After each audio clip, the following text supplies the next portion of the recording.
A balança comercial mede a diferença entre as exportações e as importações de bens de um país, sendo um indicador essencial para avaliar a sua posição no comércio internacional. Quando um país exporta mais do que importa, registra um superávit comercial, ou seja, a balança comercial é positiva. Já quando importa mais do que exporta, ocorre o inverso, resultando num déficit comercial. Estes conceitos são fundamentais para entender a saúde económica de um país e a sua relação com outros mercados globais. A balança comercial não funciona de forma isolada. É influenciada por múltiplos fatores, como a competitividade dos produtos nacionais, as políticas comerciais adotadas, as taxas de câmbio e o estado geral da economia global. Por exemplo, se a moeda de um país desvalorizar, os seus bens tornam-se mais baratos para mercados externos, incentivando as exportações. Por outro lado, barreiras alfandegárias ou acordos comerciais podem facilitar ou dificultar o fluxo de bens entre países. No caso da União Europeia, o comércio internacional é moldado pelo mercado único, que permite a livre circulação de bens entre os seus membros, eliminando tarifas e harmonizando regras. Este sistema beneficia os países europeus ao criar um vasto mercado interno, mas também coloca desafios à competitividade, uma vez que todos os países concorrem entre si sob as mesmas condições. Além disso, a UE desempenha um papel central no comércio global ao negociar acordos comerciais com outros blocos económicos, facilitando o acesso dos seus Estados-membros a mercados externos. Portugal beneficia diretamente desta capacidade negocial da UE, que lhe permite alcançar mercados mais distantes com condições favoráveis. Portugal tem uma balança comercial que reflete a sua forte ligação à União Europeia e os desafios de uma economia aberta. Historicamente, o país apresenta um déficit comercial, resultado de uma dependência significativa de importações de bens como energia, maquinaria e produtos industriais. Ao mesmo tempo, o crescimento das exportações tem reduzido este déficit nos últimos anos. O país tem conseguido diversificar os seus mercados e produtos exportados, indo além dos setores tradicionais como o vinho, azeite, calçado e têxteis, e avançando em áreas como os componentes automóveis, tecnologia e serviços. Cerca de 75% das exportações portuguesas têm como destino outros países da União Europeia, sendo Espanha, França e Alemanha os principais parceiros comerciais. O mesmo se aplica às importações que provêm grande parte da União Europeia, especialmente de Espanha e Alemanha. Esta relação reforça a importância do mercado único para Portugal, que beneficia da eliminação de tarifas, da harmonização de normas e do acesso direto a um dos maiores blocos económicos do mundo. A pertença à zona euro também facilita o comércio de Portugal com outros países da moeda única, eliminando o risco cambial e reduzindo custos de transação. Contudo, a ausência de uma moeda própria limita a capacidade de ajustar a competitividade através de desvalorizações cambiais, o que obriga a um maior esforço para aumentar a produtividade e inovação em setores estratégicos. A dependência energética continua a ser um dos principais desafios da balança comercial portuguesa.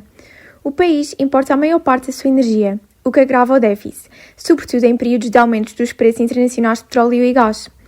No entanto, Portugal tem investido em energias renováveis, uma oportunidade que poderá reduzir a dependência de importações e até criar possibilidade de exportação.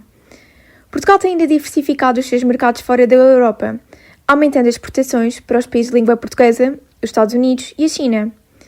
Apesar da forte interdependência com a União Europeia, este esforço de expansão é essencial para lidar com choques económicos regionais ou globais.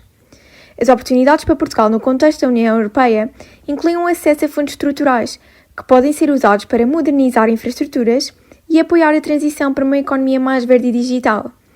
A aposta em energias renováveis, como a eólica e solar, posiciona Portugal como um possível exportador de energia limpa no futuro.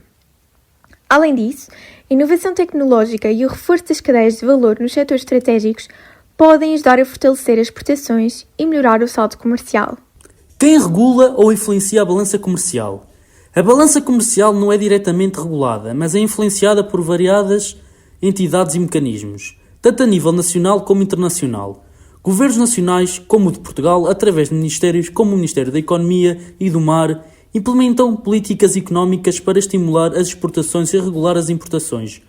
Organismos como a CEP, Agência para o Investimento e Comércio Externo de Portugal, também desempenham um papel no apoio às empresas portuguesas no mercado internacional. No âmbito da União Europeia, a Comissão Europeia regula o comércio através do mercado único e da política comercial comum, negociando acordos com países terceiros e definindo normas alfandegárias. Organizações internacionais como a OMS, a Organização Mundial do Comércio e o FMI, o Fundo Monetário Internacional, monitorizam as práticas comerciais globais e avaliam o impacto das balanças comerciais na economia mundial. Quem avalia e aprecia a balança comercial? Institutos nacionais, como o Instituto Nacional de Estatística, compõem e divulgam dados regulares sobre a balança comercial. O Banco de Portugal avalia esta balança no contexto mais amplo da balança de pagamentos, analisando o impacto nas contas externas nacionais. No plano europeu, a Comissão Europeia acompanha os saldos comerciais dos Estados-membros para identificar possíveis desequilíbrios macroeconómicos e propor medidas corretivas. Organizações financeiras globais, como o FMI, analisam as balanças comerciais de diferentes países para avaliar a sustentabilidade económica e os riscos globais associados. A balança comercial de Portugal é, assim, um refluxo da sua posição na economia global e europeia. Beneficia das vantagens da União Europeia enquanto enfrenta os desafios de uma economia dependente de importações e sujeita às dinâmicas do comércio internacional. O futuro dependerá da capacidade de continuar a aumentar a competitividade, reduzir a dependência energética e explorar novas oportunidades em mercados emergentes e setores inovadores. Se achaste interessante este vídeo, não te esqueças de te inscrever, pois aqui exploramos as conexões entre o direito e a economia, assim como os meandros da literacia financeira. Então, inscreve-te para te manteres informado.